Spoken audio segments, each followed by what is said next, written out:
कितना क्या है 80% विकलांग होना चाहिए। 80% से कम विकलांगता वालों को देती नहीं पेंशन, जबकि कानून 40% वालों को विकलांगता 40% जो है उसको विकलांग मानती है। और केंद्र सरकार का जो स्कीम है उसमें 80% है। 80% होना चाहिए, बीपीएल होना चाहिए, है ना, ये तमाम कैटेगरीज उसमें है। इसलिए हम उसका कह रहे हैं कि यूनिवर्सल होना चाहिए पेंशन। पेंशन सबको मिलना चाहिए, जितने भी 40% से ऊपर जितने भी विकलांग साथी है इन तमाम को पेंशन मिलना चाहिए। और ये बीपीएल सब हटाना चाहिए। आपको यूनिवर्सल पेंशन होना, सबको सबके लिए यूनिवर्सल पेंशन होना चाहिए। ये एक मांग है। दूसरी मांग ये है कि भाई पेंशन का अधिकार, अभी जो है तमाम स्कीम है अधिकार के तौर पर नहीं है। स्कीम कोई भी बंद कर सकते हैं। अभी सरकारें जो आती जाती है सब बहुत सारे स्कीम को नामांकन करते, नया नाम दे के अपने नाम पर कर देती या स्कीम बंद भी कर सकती है। स्कीम के लिए कोई गारंटी नहीं है। अगर कानून बनता है तो कानून एक गारंटी देता है। एक पेंशन का एक गारंटी का एक कानून बनाने की हम मांग कर रहे हैं। अभी कोई नई बात नहीं है। राजस्थान में 2 साल पहले गहलोत जब चीफ मिनिस्टर थे, जाते जाते कानून उन्होंने पारित करवाया कि पेंशन का अधिकार के कानून बनाया। एक न्यूनतम पेंशन तय होती है उसमें, जितना भी रकम हो। क्या उस टाइम में राजस्थान में 1500 रुपये था, पर एक न्यूनतम पेंशन है। एक न्यूनतम पेंशन आप तय करेंगे, वो सबको दिया जाएगा और हर साल जो है उसमें वृद्धि की जाती है। वो वृद्धि का भी प्रावधान उसी कानून में। इसीलिए जो है हम भी वही कह रहे हैं कि भाई वृद्धि का प्रावधान हो तो ऑटोमेटिकली वृद्धि होता जाएगा, उसमें बढ़ोतरी होती जाएगी। हमें उसके लिए हर साल लड़ने की जरूरत नहीं है। इसलिए कानून, पेंशन का कानून, पेंशन का अधिकार का एक कानून जो है उसको, वो एक बड़ी मांग के रूप में हम उठा रहे हैं। इस बार पहली बार हम केंद्र के स्तर पर उठा रहे हैं। केंद्र सरकार जो एक पेंशन का एक कानून बनाना चाहिए और उस कानून में प्रावधान ये भी होना चाहिए, एक तो न्यूनतम पेंशन का एक प्रावधान और दूसरा हर साल उसमें ऑटोमेटिकली वृद्धि किया जाए, ये कानून होना चाहिए। एक प्रोविजन है। कई महीनों से लगातार हर राज्य में हम कैंपेन कर रहे हैं और उम्मीद है कि 5 तारीख 10 तारीख को जो है जो मोर्चा होगा दिल्ली में इंडिया गेट के पास में, जो मेजर ध्यानचंद स्टेडियम में क्रिकेट ग्राउंड है, उसमें तकरीबन 5000 का टारगेट रखा है हमने। तो दिल्ली में और कोई जगह नहीं है जहाँ पर इतनी बड़ी संख्या में इकट्ठा हो पाए। जंतर मंतर में पहली जगह थी जो, वो जगह बिल्कुल कम हो गई। 300 से ज़्यादा परमिशन नहीं दे रहे हमें करने के लिए। और जो और कोई मैदान नहीं जहाँ पर इतनी बड़ी संख्या में लोग इकट्ठा होकर ये हो सकते। इसीलिए हमने तय किया था कि ये क्रिकेट स्टेडियम, क्रिकेट का मैदान जो है उस मैदान में ये रैली करेंगे, ये बड़ी संख्या में आएगी। उसमें केवल विकलांग साथी तो आएंगे, अलग अलग राज्यों से अलग अलग राजनीतिक पक्ष के जो नेतागण भी आएंगे। कांग्रेस के नेता आएंगे, आपके नेता आएंगे, जनता दल की, इंडिया गठबंधन के जो नेतागण, भाजपा आप बुला नहीं सकते क्योंकि सरकार उनकी है, उनके खिलाफ हम लड़ रहे हैं। इसलिए विपक्ष में जितने भी राजनीतिक पार्टियां, उनके नेता हैं, कि पार्लियामेंट सेशन भी उस उत्तर में चल रही होगी। इसलिए उन सबको इकट्ठा करने के लिए सबको आने के लिए निमंत्रण दिया है और उम्मीद करते हैं कि पंजाब से बड़ी संख्या में लोग आएंगे, उसकी हम तैयारी करेंगे। कर रही मैडम प्रवीण जी, विकलांग अधिकार मंच पंजाब की आज हम मीटिंग दोबारा कर रहे हैं। वैसे तो राष्ट्रीय स्तर पे राष्ट्रीय विकलांग अधिकार मंच के नाम से इसको जाना जाता है, जिसको इंग्लिश में हम NPRD भी बोलते हैं, national platform for the rights of the disable. इसको हिंदी में हम कह सकते हैं कि राष्ट्रीय विकलांग अधिकार मंच के नाम से। और उसी की एक शाखा यहाँ पर बनाने का हमारा लगातार प्रयास चल रहा है कि पंजाब के अंदर भी विकलांगों के अधिकारों को लेकर भी कोई यहाँ पर एक कमेटी मजबूती के तौर पे बने और उनके अधिकारों को लेकर लड़े। और वो हम चाह रहे हैं कि यहाँ पर विकलांग अधिकार मंच पंजाब के नाम से, मतलब इसकी एक शुरुआत यहाँ से भी हो। जिस तरीके से हरियाणा के अंदर हमने शुरुआत कर रखी है कि विकलांग अधिकार मंच हरियाणा के नाम से 2011 से काफ़ी सक्रिय तौर पे हरियाणा के अंदर काम हम कर रहे हैं और काफ़ी काम वहाँ पर करवाए भी गए हैं। तो इसी तरीके से आज ये जो मीटिंग कर रहे हैं, आज की मीटिंग का हमारा जो एजेंडा है वो 10 फरवरी विकलांगों की रैली है दिल्ली, उसको लेकर हम ये आज की बैठक कर रहे हैं। ये रैली क्यों की जा रही है, इसके पीछे क्या कारण है, वो मैं आप लोगों को कुछ बताना चाह रहा हूँ। और आज यही बताने के लिए आप लोगों के बीच में हम आए हैं कि पंजाब से उस रैली में विकलांगों का शामिल होना क्यों जरूरी है।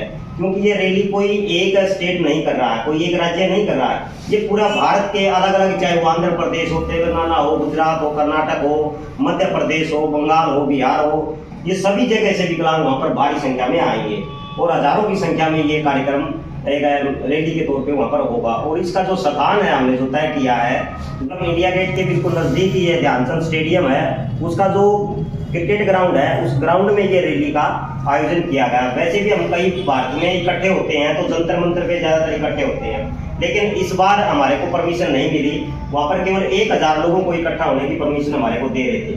तो हमने विचार किया कि हम भारी संख्या में इकट्ठा होना चाहते हैं पूरे भारत के विकलांग, तो हमने इसको फिर वो जगह हमने तैयार की है। अभी भी एक तरीके की शंका बनी हुई थी कि ये दिल्ली के चुनाव चल रहे हैं, 5 तारीख को उसकी वोटिंग होगी, 8 तारीख को उसकी गिनती होगी, तो क्या हमारे को ये रैली हो पाएगी नहीं हो पाएगी। तो अभी वो शंका भी हमारी लगभग क्लियर हो चुकी है कि अब हमें परमिशन मिल चुकी है उस स्टेडियम में रैली करने के लिए भी। और हमारे को जो टाइम वहाँ पर दिया गया है 10 बजे का टाइम वहाँ पर रैली का स्टार्टिंग होने का, इस तरीके से हमारे को एक जगह मिली है। अब इसमें बहुत सी विपक्ष की जो पार्टियों के लोगों को भी हमने इसमें इनवाइट किया है, जितनी भी अपोजिट पार्टियां हैं वो सभी इसमें अपनी बातचीत रखें। और वो लगभग उस वहाँ पार्लियामेंट में सेशन भी चलेगा, उस सत्र में जो शीत सत्र जो चल रहा है वहाँ पर तमाम लीडर भी होंगे अलग अलग पार्टियों के भी, वो भी इस रैली को संबोधित भी करेंगे। तो इस सवाल ये बनता है कि इस रैली का एजेंडा क्या है। इस रैली का जो एजेंडा है वो हमारा है पेंशन, जो विकलांग पेंशन। पूरे भारत के अंदर जो विकलांग पेंशन मिलती है वो बहुत ही अलग अलग पैसे में मिलती, कहीं पर 1000 रुपये है, कहीं पर 500 रुपये है, कहीं पर 1500 रुपये है, कहीं पर 2500 है, कहीं पर 3000 है, कहीं पर 4 है, कहीं पर 5 है, कहीं पर 6 है, कहीं पर 15000 भी है। तो अलग अलग राज्यों की जो कंडीशन है विकलांगों की पेंशन देने की वो अलग अलग है। लेकिन केंद्र जो सरकार है वो केंद्र सरकार ने जो विकलांगों को जो पेंशन के तौर पे देती है जो राज्य सरकारों को, वो मात्र 300 रुपये देती है। और ये 2012 से 300 रुपये उन्होंने वो दे रही है। उसके बाद कोई भी केंद्र सरकार ने उसमें बढ़ोतरी नहीं की है। तो आप देखिए उसके बाद अलग अलग राज्यों ने चुनाव के ध्यान में रखते हुए उन्होंने पेंशन बढ़ोतरी के मुद्दे लिए हैं। तो किसी ने कहा कि हम 5000 रुपये कर देंगे, हमारे को वोट दीजिए। किसी ने कहा कि हम आपको 10,000 रुपये दे देंगे, हमारे को वोट दीजिए। लेकिन कभी केंद्र सरकार ने ये नहीं कहा कि आप हमारे को वोट दीजिए, हम 300 रुपये से बढ़ाकर कितने रुपये कर देंगे। तो मोदी सरकार ने उसके बाद कोई भी केंद्र में बढ़ोतरी नहीं की है और ये बहुत ही कम है। आज की महंगाई को ध्यान में रखते हुए 300 रुपये क्या है, ये लगभग जो पेंशन का जो भार है वो राज्य सरकार के ऊपर ही जा रहा है।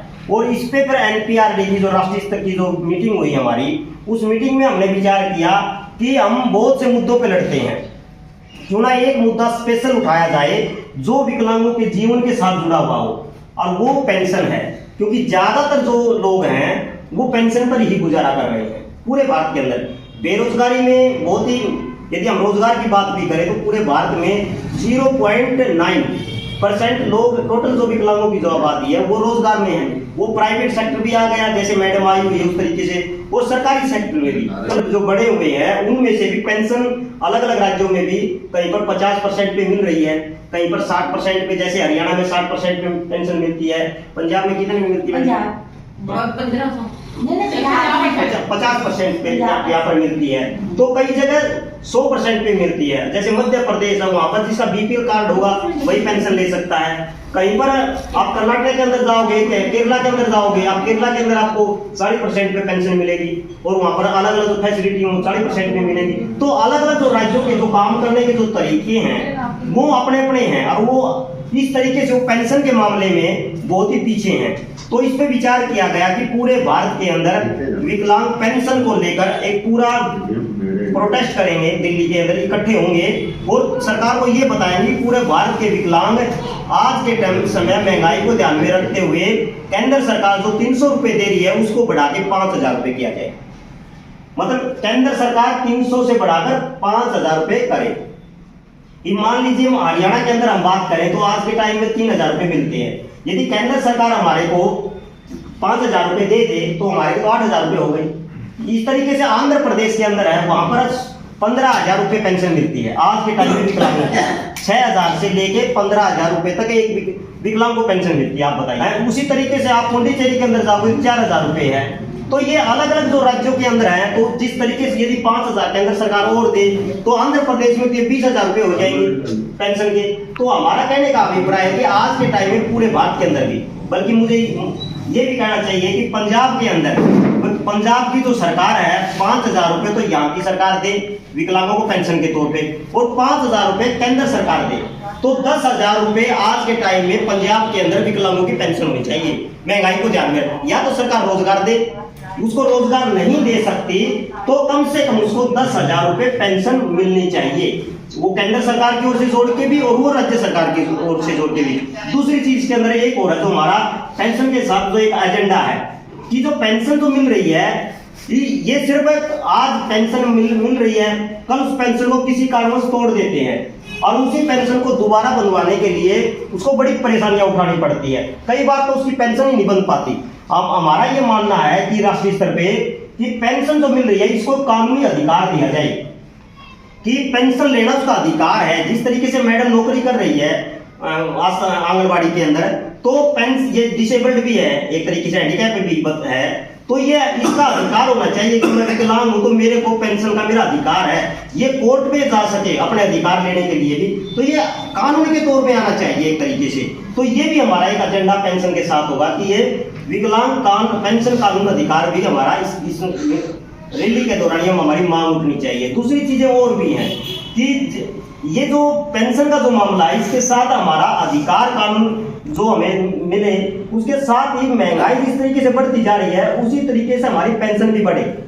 जिस तरीके से इसकी जो शुरुआत राजस्थान से हुई है, राजस्थान में आपको जैसे जैसे महंगाई बढ़ेगी तो वहां पर पेंशन बढ़ाते रहेंगे, लेकिन वो एक अलग बात है कि पेंशन वहां पर कम मिल रही है। लेकिन कम से कम उन्होंने एक प्रस्ताव पास करके कैबिनेट में ये पास कर दिया कि हम महंगाई के साथ पेंशन को भी बढ़ाते रहेंगे। तो ये जो परंपरा है ये पूरे हरियाणा की नहीं, पूरे भारत के अंदर ये होनी चाहिए। पूरे भारत के अंदर महंगाई के साथ पेंशन को जोड़ा जाना चाहिए।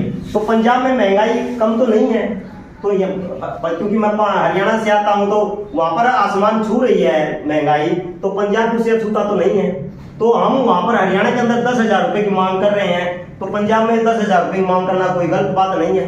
और शायद बेरोजगारी तो यहाँ पर भी उतनी है, तो हरियाणा के अंदर तो हमारा तो बल्कि एक नंबर 1 पे आने हो रहा है हमारा बेरोजगारी के मामले में, तो हरियाणा।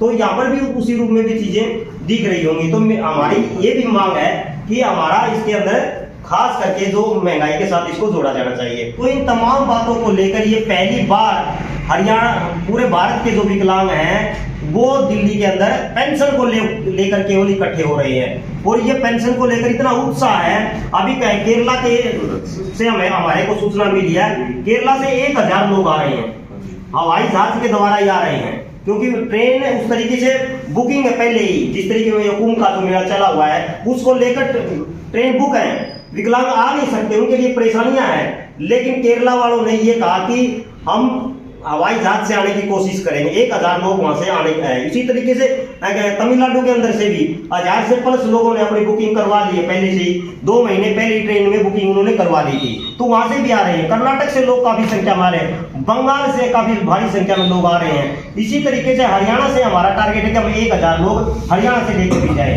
तो पंजाब से भी हमारी ये रिक्वेस्ट रहेगी कि ज्यादा से ज्यादा यहाँ के लोग ये दिखाए कि इस 10,000 की डिमांड है, जो हमारी मांग है, इसमें पंजाब भी पीछे नहीं है। हम भी, पंजाब भी मांग करता है, पंजाब का विकलांग, कि हमने भी 10,000 रुपये पेंशन होनी चाहिए और 5,000 रुपये केंद्र सरकार विकलांगों की पेंशन बढ़ाए 300 से बढ़ा के। तो वहां पर अकेली 300 विकलांगों की नहीं, मैं बुजुर्गों की भी साथ में बात कर रहा हूँ। केवल केंद्र जो सरकार दे रही है राज्य सरकारों को, चाहे वो विधवा को दे रही हो, चाहे वो विकलांगों को दे रही हो, चाहे वो बुजुर्गों को दे रही हो, मात्र 300 रुपये दे रही है राज्य सरकारों को। ये इसका दायरा बढ़ना चाहिए। सब चीजें बढ़ गई है, तो ये पेंशन वाला केंद्र सरकार ने क्यों रोक रखा है? तो ये एक बड़ी मांग विकलांगों के द्वारा उठ रही है। धीरे धीरे इसको बुजुर्ग भी उठाएंगे, विधवा महिलाएं भी उठाएंगी, धीरे धीरे जी हम इस चीज को जीत पाए। तो इसमें आज की जो मीटिंग का जो हमारा एजेंडा था, हमारा आने का उद्देश्य भी यही था कि पंजाब में कुछ चीजों की शुरुआत हो। पिछली बार मैं मीटिंग में आया था, काफी अच्छी मीटिंग हुई थी। ये लड़ाई आपकी है और इस लड़ाई में आपने हिस्सा लेना चाहिए। और ये यदि सभी विकलांग इसका हिस्सा बनेंगे तभी हम इस लड़ाई को जीत पाएंगे। और आप हमारे ऐसे आह्वान साल 2 साल में आते हैं, कोई हर रोज आह्वान नहीं आते। यदि इसमें आपका किराया भाड़ा लग भी गया तो कोई बड़ी बात नहीं है, तो आप उसको थोड़ा सहन कीजिए और हम कोई व्हीकल लेके जाएंगे तो उसमें आपका जो किराया आएगा उस रूप में आप उसको दे देना। तो हमने अभी हमारी तो हाल ही में जो अभी तैयारियां हरियाणा के अंदर हुई है, 500 लोगों की हमने उस तरीके से हमने लिस्ट बना दी है कि वो अपना किराया भी देंगे और रैली के लिए अपने साधन भी करते उन्होंने मतलब इकट्ठे करके जाएंगे बस वगैरह में भी। तो ये एक उसके दिमाग का हिस्सा होगी। कई बार हमारे विकलांग साथी जो लीडरशिप में है उनको ये समस्या हो जाती है कि भाई इतना पैसा आएगा कहाँ, हम तो 1000 लोग ले जाए, लेकिन 1000 लोग पैसे उनके लिए पहले कहाँ से इकट्ठे करें।